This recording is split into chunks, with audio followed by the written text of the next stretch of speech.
Okay, everyone. Welcome to our Finance and Corporate Committee meeting. If I could bring you to order, please, Councillor Gordon. Thank you. Welcome, everyone.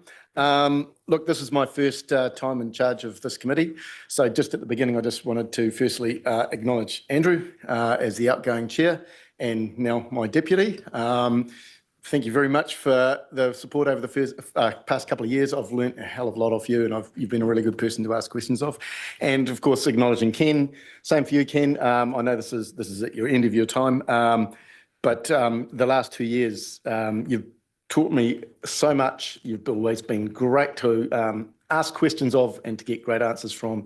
So yeah, really thank you for that. I have learnt a great deal in my journey to come to grips with the financial landscape of local government. So thank you. Awesome, thank you. Okay, and just one more comment. As a new chair, I'm really open to constructive criticism of how I'm going. Okay, so preferably after the meeting, but if you think I'm not doing well or I've given you not adequate opportunity to share your views or whatever, I'm really happy to hear that. Okay. At the same time, I will be slightly exerting my own style, and to that end, I have quite low tolerance for sort of political grandstanding in the chamber. And I have no tolerance for engaging with the staff poorly. So those are two big things for me, okay? All right, so let's get underway. Apologies. We have apologies for Mayor Susan, who's on council business. Yeah. I just like to let you know that I might have to leave by 3 o'clock. That's because I've got another engagement. Great. Yeah. I mentioned that to you. Yes. Yeah. Yep. So apology from Councillor St Pierre for potentially leaving early. And also for Councillor Stowick, Deputy Mayor Stowick, who has to leave. I'll be jumping online for Zoom, on the Zoom for a part of it, but then we'll be absent on council business from 3. Cool. And everyone else is present. No one else has to leave early. All right. Cool. Philip moves. Delmarie seconds. Everyone in favour, please say aye. Against. That's carried. Okay. Members' interest. Does anyone have any interests they need to declare? Don't think so. We don't need a resolution for that, do we? And next, the confirmation of the order of the meeting. Does anyone have anything they'd wish to add? No. Councillor Brown moves and Councillor Pettit seconds. Everyone in favour, please say aye. Aye. Against? Carried. Right. Minutes. Confirmation of minutes, 10 December. They've all been pre-circulated. Does anyone have anything they would wish to clarify there? Otherwise, can I please have a mover and a seconder? Claire moves. And Bruce seconds. Everyone in favour of the recommendation on page 8 that we accept them as a true and correct record, please say aye. Aye. Against? Carried. All right. First substantive item is our Hamilton Waikato Tourism 6-monthly report. Is Sally presenting this? Yeah. Over to you, Sally.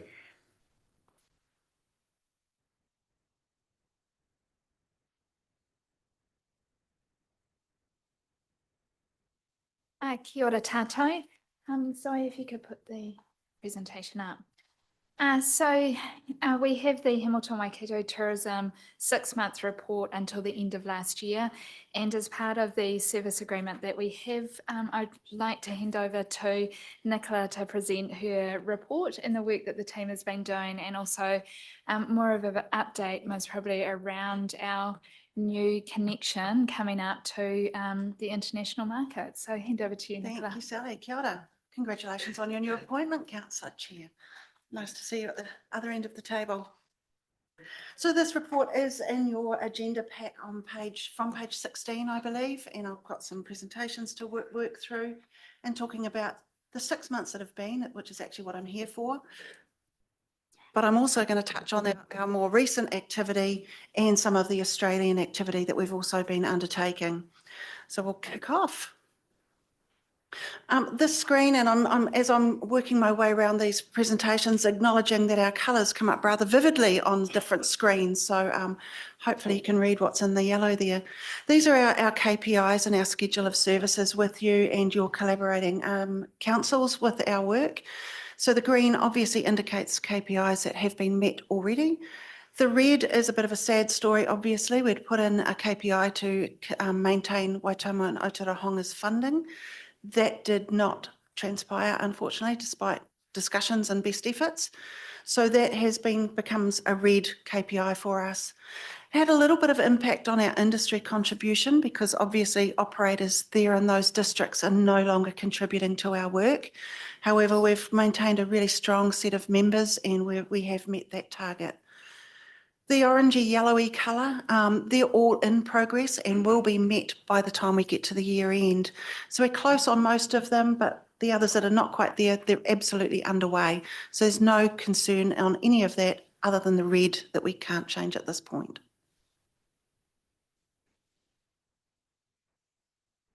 Okay. No, I thought there was a question. That's all right. What I'm sharing here is we're trying something a little bit different this year. Instead of running, we used to run about 10 smallish domestic campaigns. This time we're changing to what we've endearingly classed as a big bang campaign instead. So we'll run 2 of these, spring and autumn, focusing on families and couples. So the first to go out is this Missing, Get Lost in the Mighty Waikato. Went live only 2 weeks ago, the 17th of March. So it's brand new, hot off the press. It's a 6-week piece of work. So we've done 2 weeks and so far all the algorithms are showing really good cut through, really good traction and click through rate. We've gone this way to try and generate a little bit more PR rather than just being a little bit soft about it. It's quite bold. It's a little bit cheeky. A little bit edgy, and we have had the media releases for that picked up by Stuff, Waikato Wellington Post and by New Zealand Herald. So we're really quite pleased with the cut through that we're getting with that. And you can see here, if you look on our website, I haven't provided you a link, but if you go to wakatoNZ.com/get lost, you'll see a series of videos. This one here that I've got here is rather iconic for your district, the Zeds. On Te Awa River Ride just down from the velodrome, and it's been really received very, very well. Also different this time, we've actually provided in our member portal, so that for our member organisations, member operators, access to these digital assets. So the Missing banner, the selfie of Sophie and Mike, who's the cyclist on the screen, so that our operators can actually overlay that on their own activity, and that will amplify our reach and everyone can join in and be a part of the campaign. So it's going really well. I probably don't need to inform you, you all know Jetstar is arriving. I think on our SharePoint we're down to under 70 days now. I should have looked before I left. 16th of June, the first flight arrives from Sydney, and then on the Wednesday, the first flight from Coolangatta arrives. So there's a flight arriving every day, 4 from Sydney each week and 3 from Coolangatta each week. And I know Mark Morgan and Scott Kendall are with you further in your agenda, so I'll leave a little bit for them to talk about. But look, it's a fantastic opportunity for us as a region and also for our neighbouring regions. Hamilton will become the gateway for international visitors once again, and boy, it's been a long time coming, right? And I think the gold in this is not even just Jetstar. The flights will connect into Sydney. 90-minute wait is what they've done with their scheduling, for then flights onwards to the rest of the Qantas network. So anywhere that Qantas flies, we're coming directly into Hamilton now. So it's a pretty important piece of work that we all make sure we really maximise the opportunity that's been presented to us and make it work. We had the opportunity, it was a really quick turnaround with the airport team and our own digital and marketing team to create some billboards to go through the Bishop network in Sydney and Brisbane Airport and into the Gold Coast. Now these are the big digital beside the highway billboards, and also in the airports and metro, so in the city in Brisbane. We created a series of 6 of these. This is the one for Waipa. And then when we got the numbers, we were like, oh yeah, so what's the cut through? How many of these impressions are there going to be? 3 million. Oh, that's nice. It's 3 million a week times 6 months. So the impression rate is absolutely massive. So that means that's how many times it's shown on those billboards. It's not necessarily the number of eyes. Yeah, because they're electronic billboards and they revolve. If you stop at the lights in Greenwood Street in Hamilton, there's a few big ones there. That's exactly what they are. So the impression rate is absolutely phenomenal. And doesn't he look great?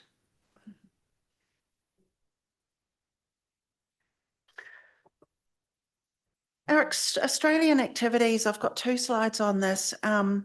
When we redeveloped our organisation or reshaped the organisation with reduced funding from last year's LTP for Some, Enhanced Annual Plan for You, we did not focus, we didn't have resourcing or people to focus on the international market.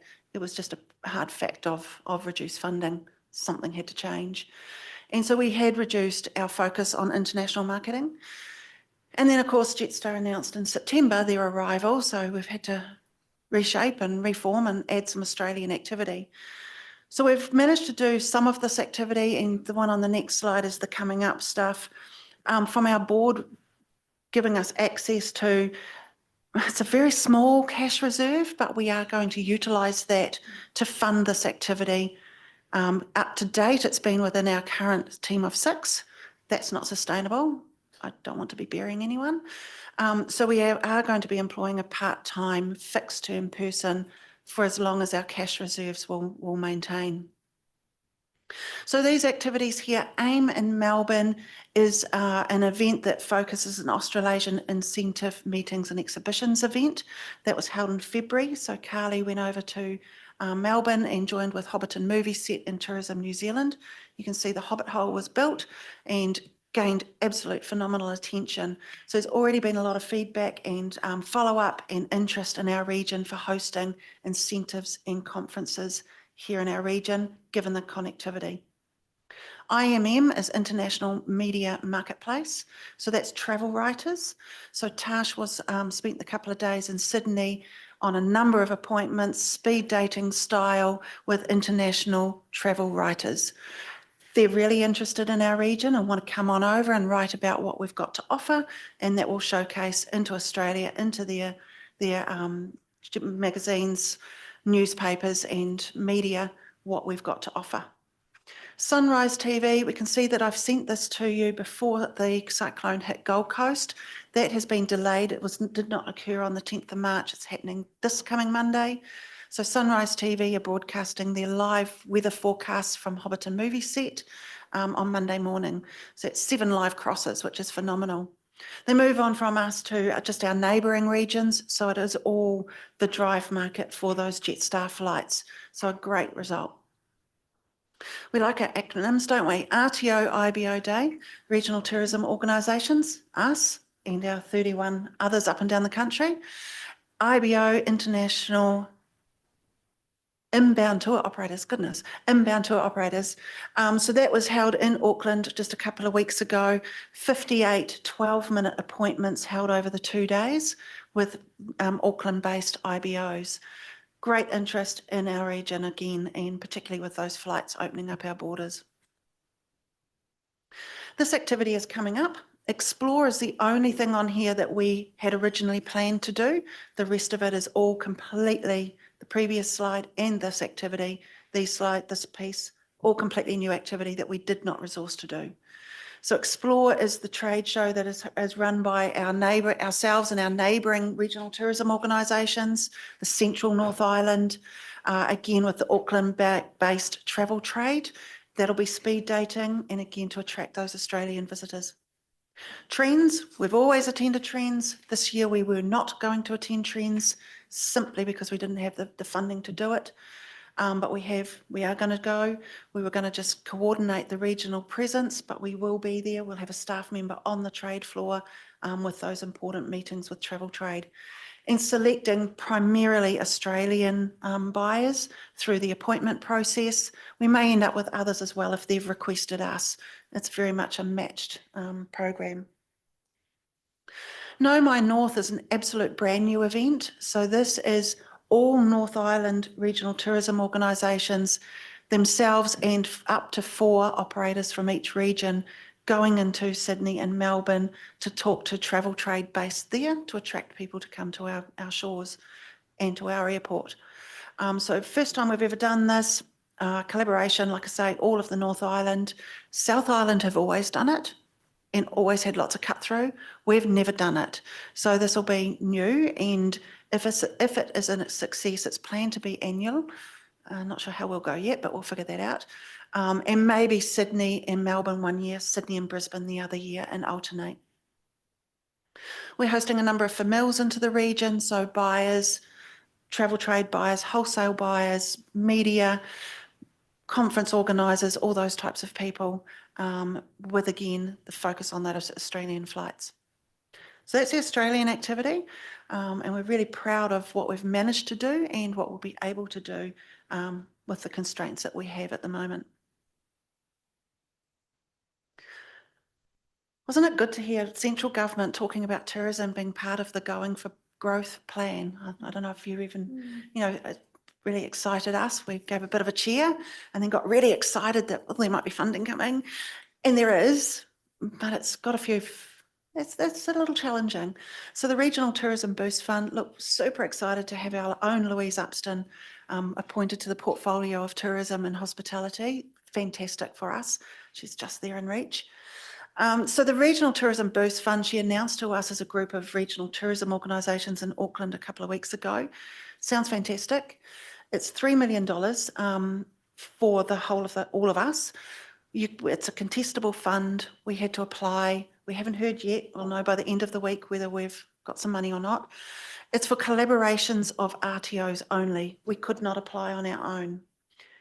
And that's quite a relief, actually. If we had needed to be on our own, the work that's required, I don't know that we would have been able to do it within our team.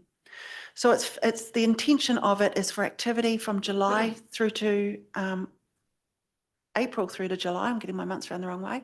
April to July for international arrivals up until September. The focus is those international arrivals and regional dispersal. So we've put our name into 2 collaborations. One is a nationwide collaboration focusing on North America, and the other is a North Island collaboration. So our 8 Explore Central North Island partners and Auckland and Northland focused on Australian arrivals with our own line in that project for the Australian Jetstar Hamilton arrival. We don't know yet, like I say. We'll know by the end of the week what we've been allocated in both of those collaborations. Excited and really pleased it's being done as a collaboration rather than individual. So that kind of rounds up what's happened in the 6 months, a little bit of what's now happening, and maybe into the future as well. Thank you for your support. Thank you, Nicola. That was a really excellent summary. Do you want to say something, Sally? No. I'm inclined not to allow questions because we're at time, but that was a really good summary. No, it was good. It was good. We've got a pretty full agenda this afternoon. So no, thanks for coming. If there are any questions, we'll follow them up via Sally, if that's all right. Yeah. Okay, so thank you. Good summary. We have a recommendation on page 13 to accept Sally's report on this. Happy to move. Philip to move. Claire to second. Everyone in favour, please say aye. Against? Carried. Thank you, Nicola. Thank you. Before your hard work comes to fruition. It's really good. Yeah, looking forward to those Jetstar flights, that's for certain. Okay, 8-month report. Nada and the finance team. We've got half an hour here, people. I suspect there's going to be a reasonable quantity of questions. So if you could present reasonably succinctly what you want to say, and then people, I was going to lead off the questions in a slightly structured fashion, where we're going to deal with the operating performance first, capital second, just a bit of a look at the compliance stuff, and then the non-financial implications. So if you could hold your questions, we'll hear what they have to say, and then we'll work through the questions in that order, okay? Over to you. Thank you, Chair. Good afternoon, committee members. So we just have a slide that Zoe will put up for us.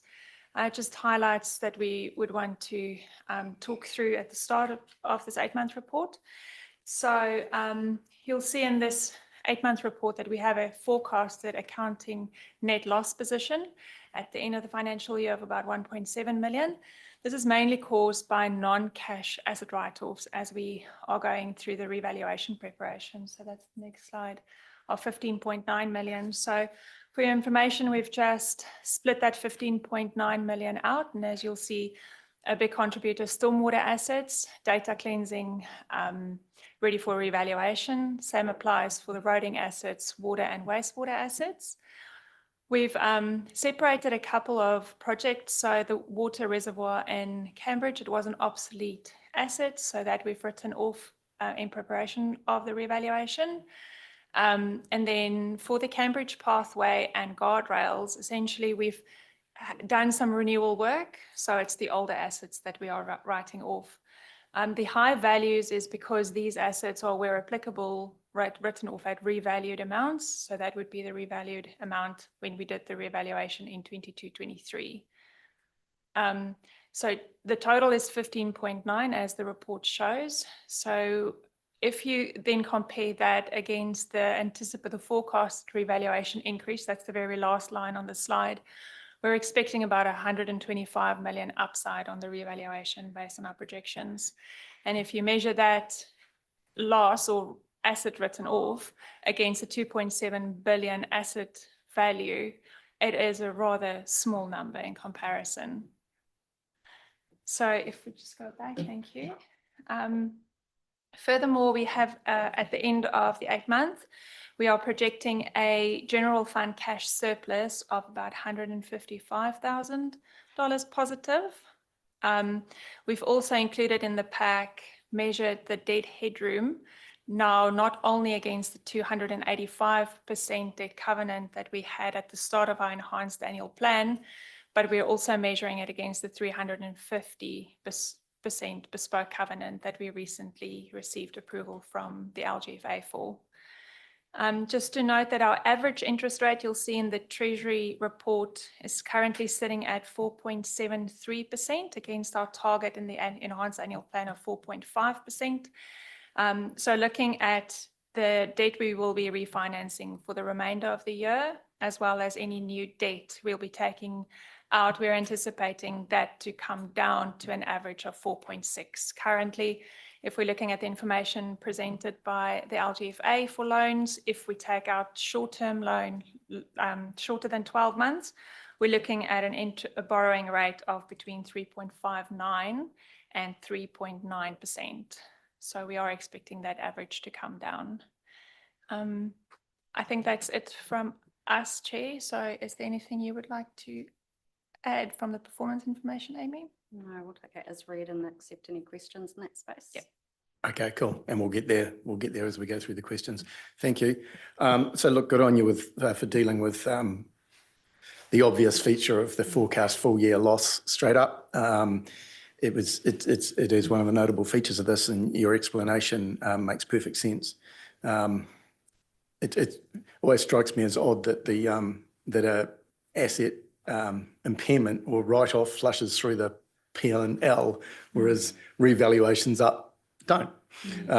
So it does give you if you're just looking at the bottom line of the statement of financial performance, it seems to me that it gives a slightly misleading position.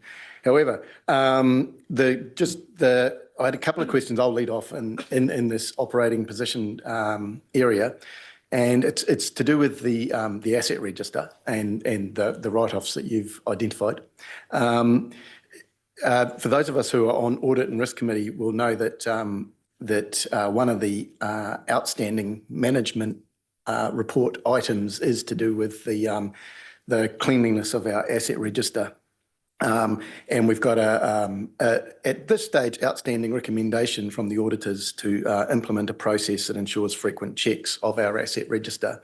Now, at every Audit and Risk Committee meeting, we discuss the outstanding management report items, but I just thought this would be an opportunity maybe just to ask you the question that we always ask in Audit and Risk of where that's at and what your plan is, and whether we might be expecting more of this going forward. So yeah, look, do you want to just talk through? I mean, where we've got to with this 15.8. So I think we've done the majority of the data scrubbing, really for the valuers to do their thing. So look, we're not, that is a genuine forecast. We're kind of feeling that that's where that figure will end up. I mean, the other thing, so, and I'm just not sure exactly what you're referring to, Chair, but I mean, the other area, of course, that that has been well socialised through ARC is the vested asset timeliness. So look, a very significant piece of work was done recently in terms of identifying, reviewing, and streamlining our processes for recognising vested assets. It's actually a process that touches a surprising number of people in the organisation, actually. So in terms of the asset managers, in terms of the development engineers, in terms of the finance team, etc. So look, we've done a comprehensive review of that process, and are pretty confident that we won't be in a situation where we're having to make adjustments in that space. Of course, because we have had to make adjustments in that space over the last couple of years. So again, in terms of that vested asset space, actually vested assets are quite hard, obviously, to estimate, because of course it does depend on the timing of the timing of development. But I guess we are sort of well advanced through the year now. We're reporting on the 8-month position, just 4 months to go. So I think we would have a reasonable degree of confidence in the vested asset position. The other one I guess is, although this actually doesn't affect the P&L, but the other one is just the capitalisation of any work in progress. So we're actually building assets, rather than having them vested in us. I mean, that's something that has been a little bit of an issue as well in terms of actually getting the timing of that right. But of course, that sits totally in the balance sheet in terms of that. It's actually identifying when the project is complete and actually shifting it out of work in progress and into the recognising it as an asset in the asset register.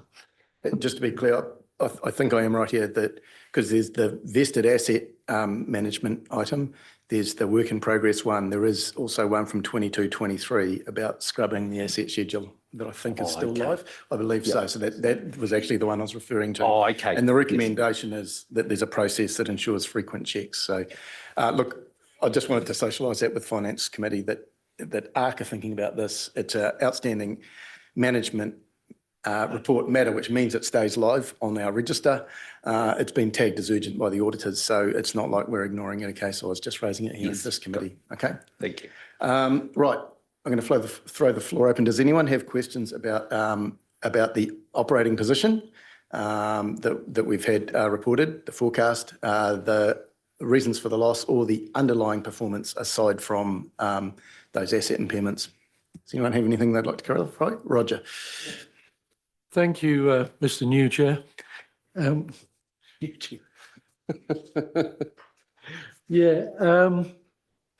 do have a question about the write-offs, but I'll come back to that.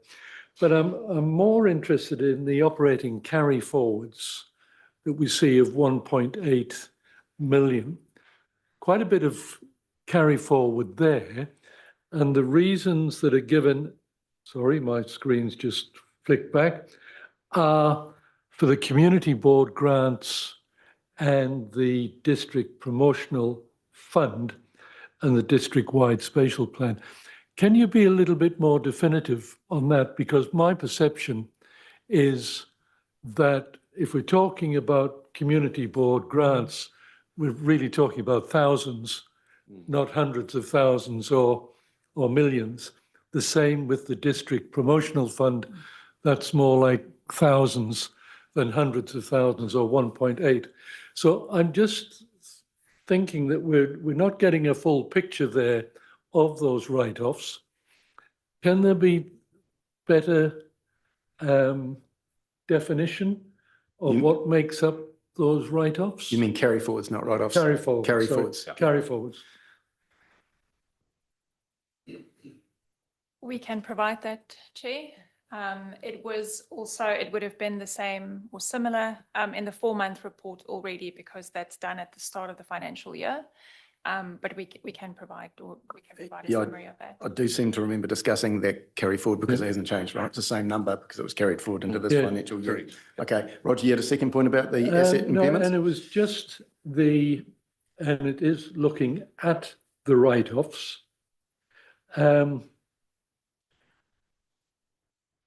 What is, sorry, my perception is the main reason that an asset gets written off is because it has reached its obsolescence time. Is that a correct assumption? Or are there other main reasons that an asset gets written off that perhaps we need to know about? Could have also been replaced with an asset that was renewed. So when you replace the asset, whatever's left in the carrying value would then be written off. Okay. Would those not have been identified within the asset management plans and therefore enabled to be reported as a normal transition between years rather than coming through after 8 months?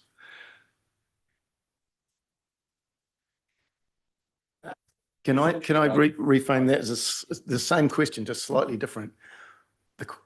The interesting question for me is why are assets that we know are going to become obsolete tied up in the asset revaluation process, which means they end up quite a high carrying capacity on our balance sheet when we know they're soon to be obsolete. Is that fair, Roger? Same question, asked differently? That's exactly what I'm getting at. Rather than it being something that just occurs now as part of this revaluation, that I would have thought it would have been normal as an inherent part of the asset management process. Whoops. Through the chair. Look, that's, I mean, it's a good question. And and I mean, we do some of this progressively, throughout time. But I guess there's a really focused and really comprehensive scrub before we send the asset registers off to the valuers to do their valuations. So I mean, as part of the renewal process, we're processing the renewals obviously on a timely basis. They are being recognised on a timely basis as that work is carried out.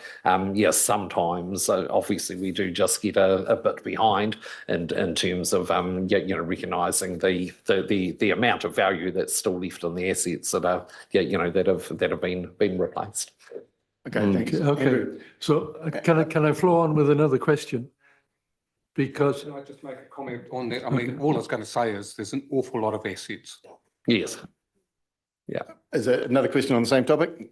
it's another question on the same topic, which I think would be a question that our ratepayers would ask.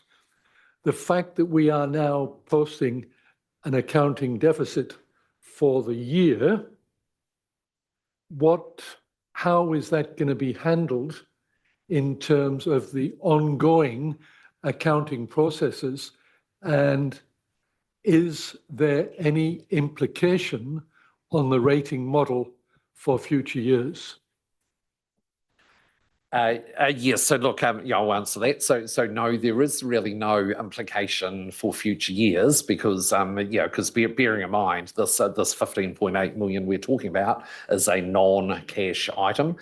So look, it's not like it's a cash loss that we're going to have to make up that cash going forward. It is a non-cash write down, and in fact it is far eclipsed as Yolanda's slide showed, but by some really big upwards increases in the assets. With all due respect, Ken, that's a balance sheet item, not a profit and loss item.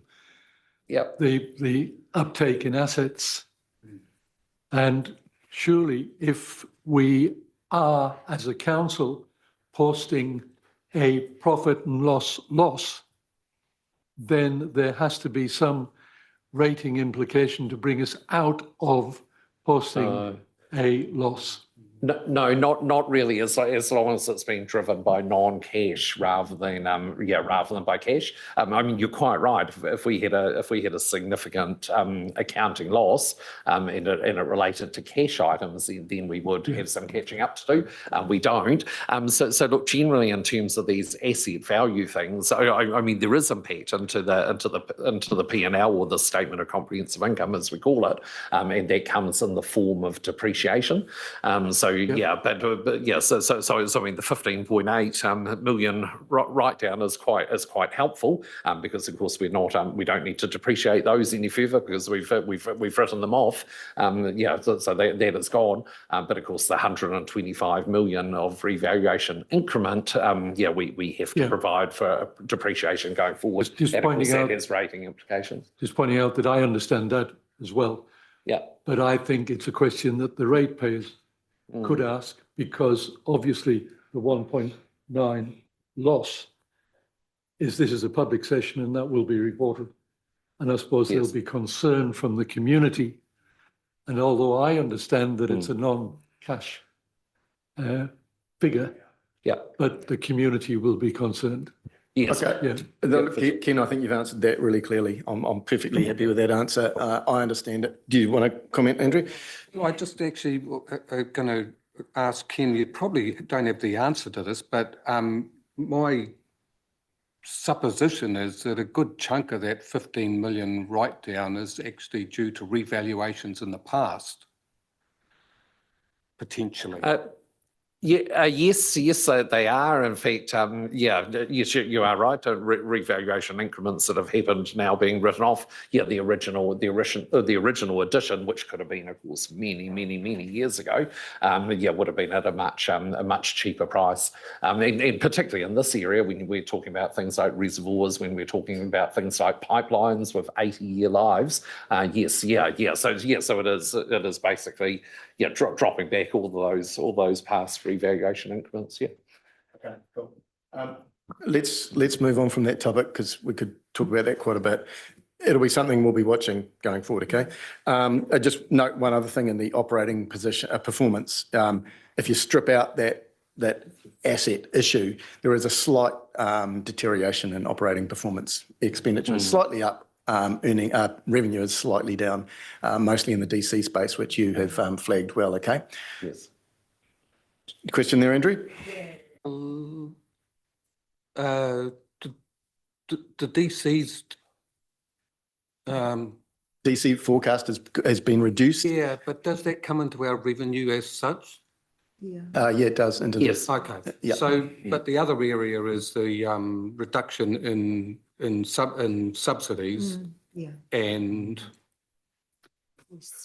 But it was something else that's gone out of my mind. But Sure. Smaller amounts. I was just wanting to point out that to look at underlying performance, you strip that out, it's a slight deterioration. Okay. All right. Let's make just a point, though, and this is on the positive side, that actually, if it hadn't been for the arbitrage that we'd actually achieved, our position may well have been worse. So that arbitrage contribution is certainly counteracted some of that operating loss that we've got in the figures. Sure. Agreed. Okay. I'm going to allow more time for this next time. Capital position, the capital expenditure position.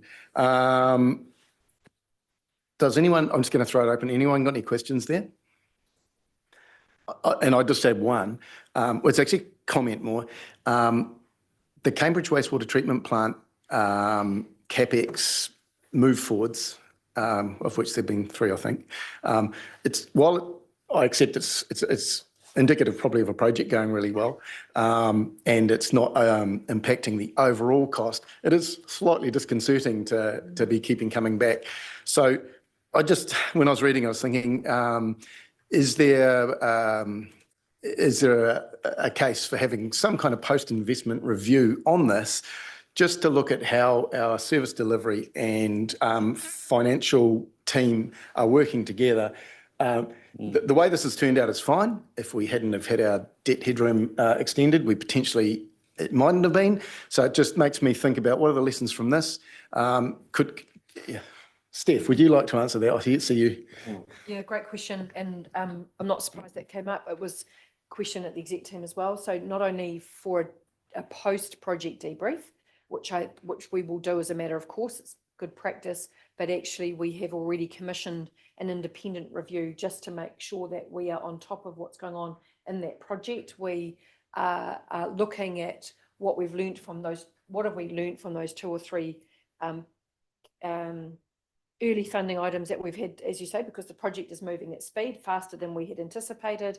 So we've already commissioned a review just so that we can stay on top of that while the project is still live and not waiting for a post-project completion debrief either. So we've added that extra component in, and that's already commissioned, that piece of work. Great. And is that going to be daylighted or is that internal? Good question, actually. I will come back to you on that. Thank you. Just on that, when will it likely be available? Because yeah, I'm hoping that it will be shared with elected. Yeah, it's only just been commissioned, Claire, so I'll come back to you with further detail on that. Okay. So that's the capital expenditure part of the questioning. Thirdly, just wanted to touch on the compliance part. This is on pages 48 and 49. I'm really pleased to see this in these financial reports. I think it's really important that we always keep an eye on this, our banking covenants, our financial strategy and our treasury management. So thanks for all that.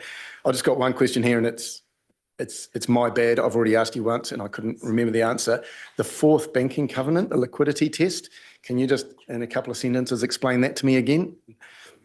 So the liquidity, one of the covenants at year end, so at 30 June, we need to have 110% liquidity. So when we do our forecasting, we forecast to achieve that, but it's only a year-end measure, and that's why we only have forecast and budget. And liquidity in this sense meaning what? So I think there's a formula, so it essentially says that whatever you have available, your external debt plus your cash and cash equivalents at year end should be 110% of your external debt. Thanks for the reminder. I should have remembered that. I suspect I'm not the only person around here who couldn't remember. That's why I asked. Roger. Mr. Chair, through you. I'm actually pleased that you've asked that question because it reminds me that the last time that we looked at these figures, I believe that we requested a workshop on these graphs and these figures so we could all better understand what the story is that they're telling. Because I can empathize with your question that I'm not sure that there's 100% understanding of these graphs around the table. So I'd like again to request a workshop on the financial information delivery. I hear you, Roger. Please said the same to me. I agree. And it's something that I would like to initiate over the next little while with our new CFO to review what's being reported, when it's being reported, etc., so that we get and to workshop that most likely is what I think would happen. Okay, so can you leave that with me and the management team, and we'll be making that happen. Okay. All right. Just one other from me. The debt affordability. Now that we've got our debt headroom increased, we've been really, really good so far this year on monitoring our capital spend and our debt forecast because we've had to, because we've been right on the limit. And I've got to say, I've really enjoyed that discipline. And so going forward, I would also like to be seeing us reporting against our forecast debt for that annual plan, so that, like right now, we've got big debt headroom. That won't always be the case. So I would like to see another metric in there, which is against our forecast year-end debt, how we're tracking. So in our annual plan, you hear what I'm saying? So we're currently tracking against our debt limits. Yes. So yeah, I want to see forecast. It's a current forecast against what we started with. so that we don't have debt creep without noticing it. That's what I'm after. But this will go into the workshop, right? Yes. Right. Yeah. Okay. Just on that, Monty, it's not just the forecast, but when staff become aware of a project that might be brought forward, that would impact Yeah. that forecast. So we have visibility as early as possible. Sure. Okay. We'll deal with all this when we take a review of the financial reporting. Right. Final tranche of questioning here is in the non-financial. So we've got strategic priority indicators on page 68 and non-financial performance measures on 79. Does anyone have anything that they would like to question the organisation on there? Claire? Yeah, thanks. My question is on page 70, the strategic priority area, excellent delivery of services. And in the middle there, under the council's digital roadmap is scheduled for the 2025 year, includes the property and rating system upgrade. So this is the first time I've realised this, and I was quite interested to understand what are going to be the new features or, you know, the benefits of the upgrade project. I'm hoping it might mean that there's certain information that's easily accessed or something. Yeah, just, yeah, especially if it's to do with what ratepayers can find out. Yeah, from our website. Yeah. Yeah, and you're very lucky because Amy's actually project managing that.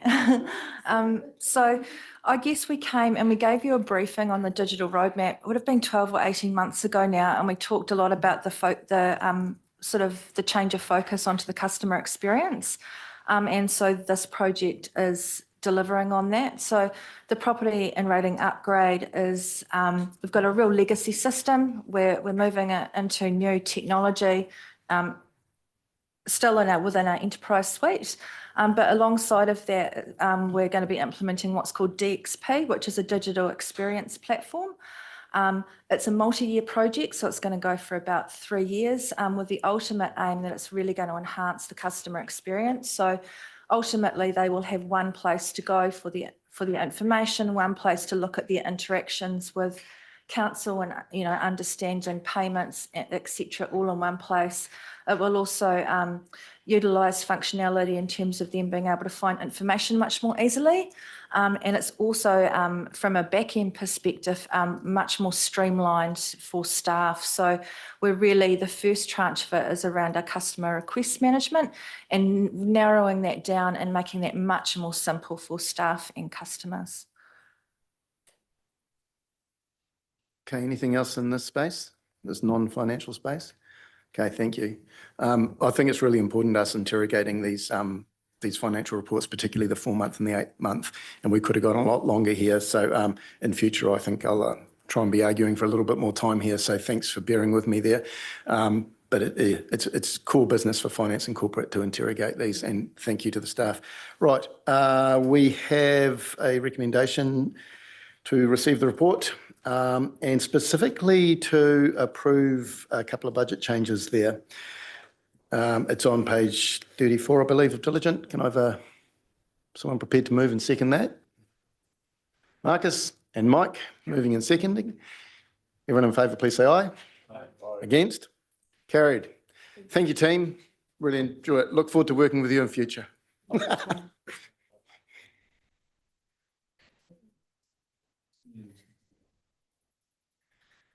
Okay, Te Kanahi remuneration. This is a Joe Greed item. Oh, yes.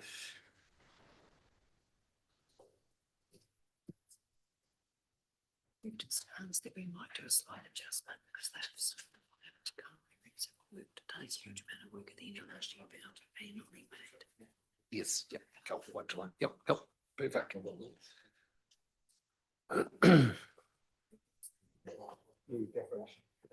Steph is going to introduce this item. Afternoon, elected members again. While Joe's getting ready, I just wanted to give some background to this because I'd actually asked for this piece of work to be done.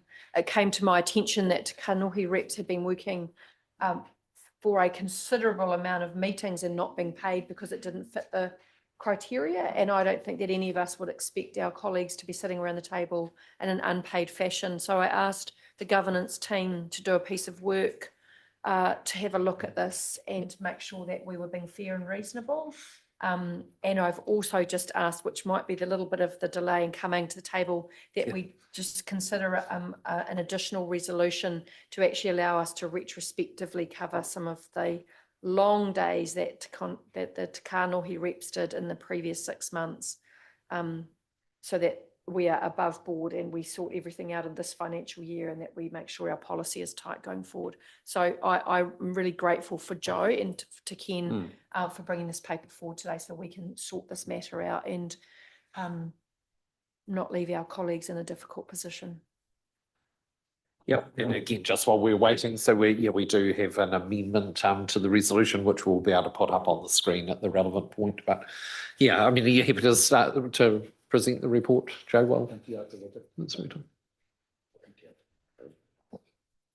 The recommendation won't be too far away. So as you'll see in the report, that we had passed an original recommendation for Te Kānohi remuneration in February 2023 back then, but we have had a significant number of workshops on various things over this triennium, which I'm sure you will be well aware of, that the Te Kānohi representatives have had to attend on days that is not their committee days, and haven't been able to be remunerated for that. So in order to make that adjustment, we have brought this report here today, amending the resolution that you made on February 2023, and we should have a slight amendment to that resolution.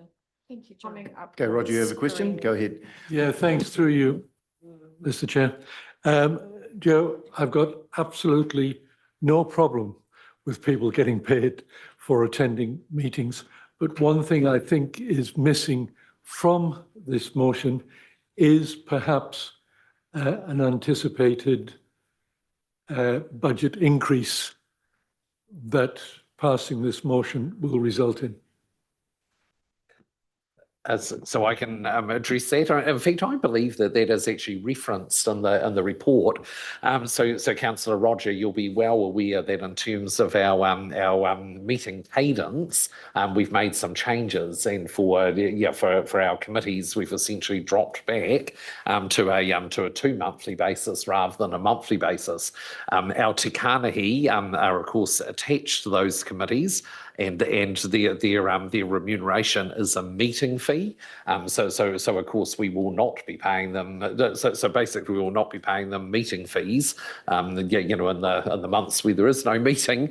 So we kind of think this balances I've got out. no problem with any of that, Ken, honestly. But I just find that when we've got a motion that suggests an additional expenditure, then perhaps we just need to have a dollar figure about what it's going to do. Yeah. In terms of. So sorry to be clear. So because these workshops we don't have the same predictability, we can't actually put a figure on it. However, we believe it will be compensated by the fact that every second month now there will be no formal meeting, and therefore there'll be a saving in that place. So the unders and overs will kind of wash each other out. So there is actually a statement in the report saying we don't believe this will have any significant budgetary impact. You've also just said it's somewhere in the report. It's on page 107. It is anticipated there will be no additional costs to council's current budgetary commitments. Okay. Under financial considerations. So no additional, sorry, okay. Yep. Okay. Back to you, Joe. Sorry, Mike. So does that mean, Chair, that we're predetermining the review in June around how often we meet and all the rest of it? It's absolutely not intended to predetermine that. Right. Given the current policy environment and what we know now, we're working on best information that we have at the moment. When we come to any reviews in June, we'll have to recast at that point and review the budgets. So what we can undertake to do though, is come back to you with some clarity about where we land, and just so that there's visibility also leading into that June space. We'll have a little bit more information by then too. So how about we bring you an update in June about where we landed? Thanks, Steph. I prefer that transparency. Yeah, thank you. And Chair, just commenting there in relation to the councillor's comment, of course, by the time we hit that June review, there will only be 3 months of the triennium left. So you know, this is not a significant amount of money in that context. Okay, Philip. Yeah, thank you. Just very small. So this is for workshop. Who represents at council committee, full council meeting on service delivery? So this is just for work. Oh, right. Yeah, right. Okay, sorry. Okay, thank you. Okay, Joe, back to you. So we've got an amended resolution on the screen. So nothing else to add from me unless anyone's got any questions on the new D. Okay, cool. Now, Dale Marie has indicated she would wish to move this recommendation, this resolution. Deputy Mayor Liz wants to second. Any further discussion required before I put this to a vote? No? All right. Everyone in favour, please say aye. Aye. Against? Thank you. Carried. Thank you. Thank you. Joe.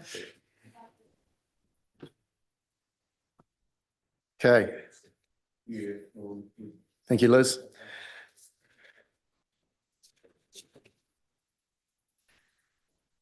Now we have a property matter. Angela, it's all yours.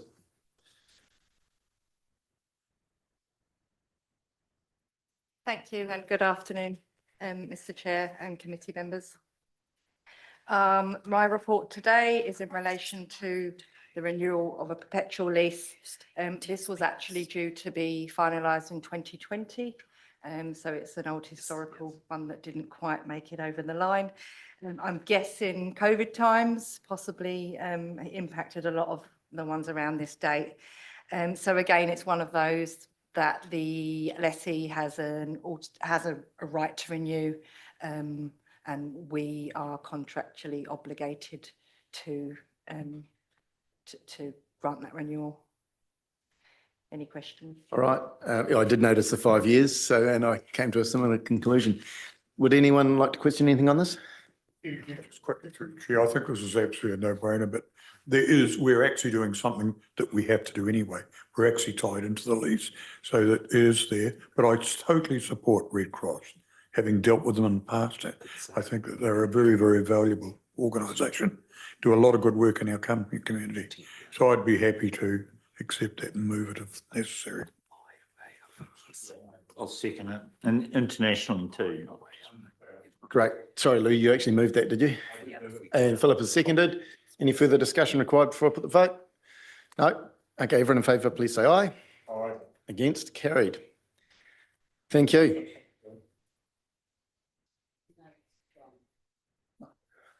Dale Marie, if you wish to say something, it's fine. Okay. Right. Yes. So next we have a resolution to exclude the public for the reasons outlined on page 125 under those sections of the Act. Claire's happy to move and Andrew's happy to second. Everyone in favour, please say aye.